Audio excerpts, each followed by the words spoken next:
Hi there, I trust that you're well. It's me, Lillian, for those of you who don't know me, and today's video is on how to protect your energy during times of busyness and stress less.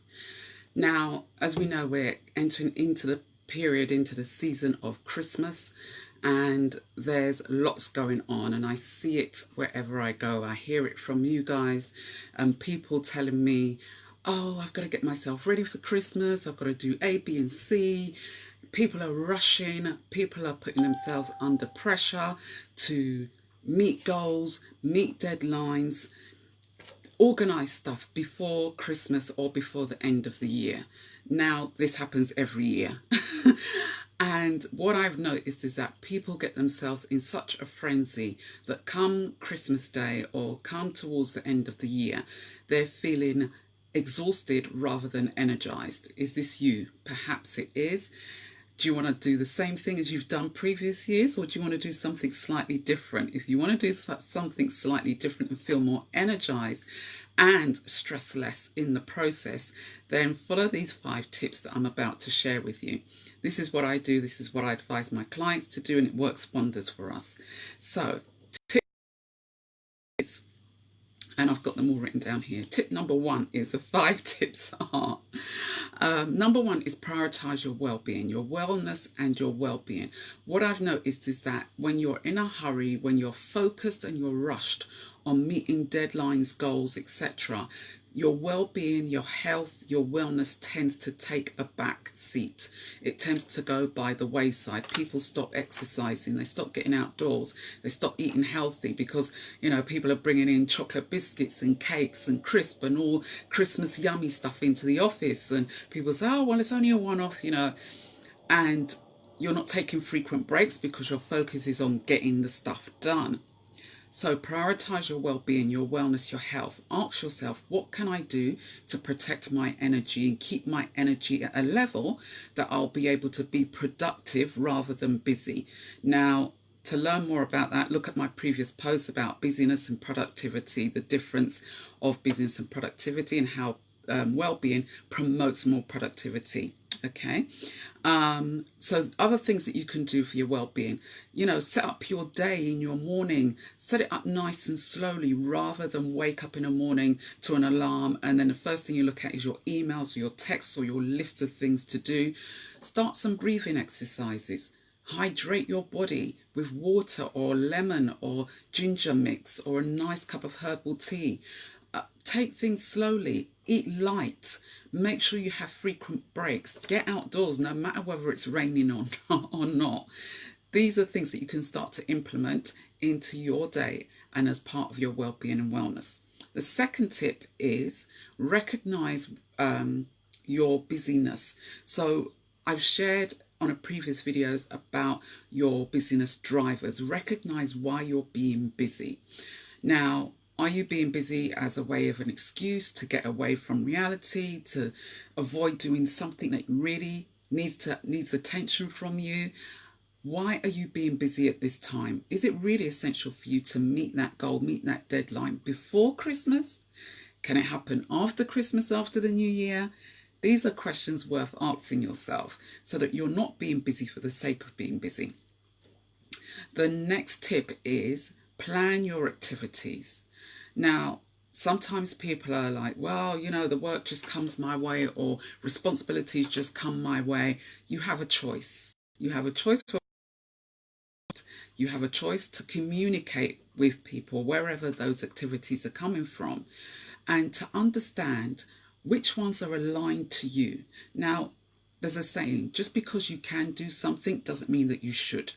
And for a majority of us people, we take on tasks, we take on activities, responsibilities that, well, I'll do it because I can do it. It'd be quicker for me to do it rather than delegate or to say, no, I can't fit it in at this time.